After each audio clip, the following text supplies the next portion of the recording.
नमस्कार दोस्तों, मेरे चैनल पे आप लोगों का स्वागत है।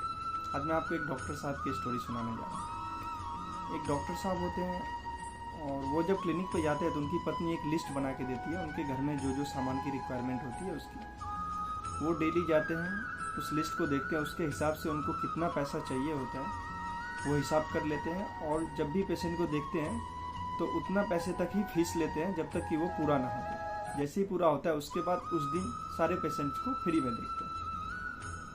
आज डॉक्टर साहब आते हैं तो जब लिस्ट देखते हैं तो उसमें सारे सामान के साथ साथ नीचे उनके बच्ची की शादी का कुछ गहने और कपड़े लिखे हुए थे। अब डॉक्टर साहब चिंता में हो जाते हैं, जब ये इतना सब कैसे होगा। वो कुछ सोच ही रहे होते हैं, तब तक एक कार आके रुकती है उनके शॉप के बाहर, क्लिनिक के बाहर कार आके रुकती है।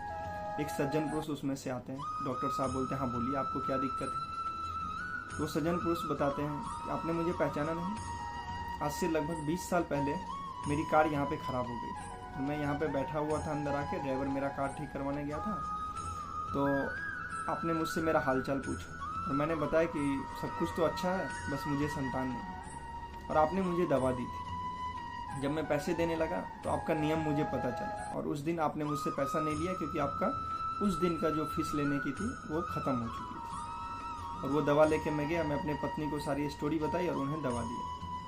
मेरी पत्नी ने कहा कि ज़रूर वो इस कलयुग में कोई भगवान मिल गया आपको, इतने अच्छे इंसान आजकल कहाँ होते। और हमने दवा ली और भगवान की कृपा से और आपके दवा से मेरे घर में एक बच्ची हुई और आज उस बच्ची की शादी है। इसके लिए हम शॉपिंग करने गए थे। जब मैं शॉपिंग करने गया तो मेरे दिमाग में आपकी बच्ची का ख्याल आया, क्योंकि जब मैं उस टाइम आया था तो आपकी बच्ची यहाँ खेल रही थी और आपको बोल रही थी चलो पापा घर चलते हैं, घर चलते हैं। तो मैं जो अपनी बच्ची के लिए सामान लिया, सब सामान दो दो करके ले लिया। मेरा मन था कि चलो आज इस बच्ची से मिलते हैं और वो भी तो बड़ी हो गई होगी तो उसके लिए सामान लेके आते। डॉक्टर साहब ने जब सामान देखा तो वो चौंक गए। पता है क्यों? क्योंकि उस सामान में सारे वही चीज़ें थी जो उनकी वाइफ ने सुबह उनको लिस्ट में दिया हुआ था। और डॉक्टर साहब बहुत खुश हो गए और भगवान को शुक्रिया अदा करने लगे। इस कहानी से दोस्तों हमें यही शिक्षा मिलती है कि अगर आप सही कर्म कर रहे हैं और भगवान पे भरोसा रखते हैं तो एक ना एक दिन वो आपका साथ जरूर देता है। बस आस्था और विश्वास रखने की जरूरत है। जल्दी विश्वास ना खोएं, आस्था रखें और कर्म सही करें, आपको फल जरूर मिलेगा। आखिरी तक वीडियो देखने के लिए धन्यवाद। Thank you so much.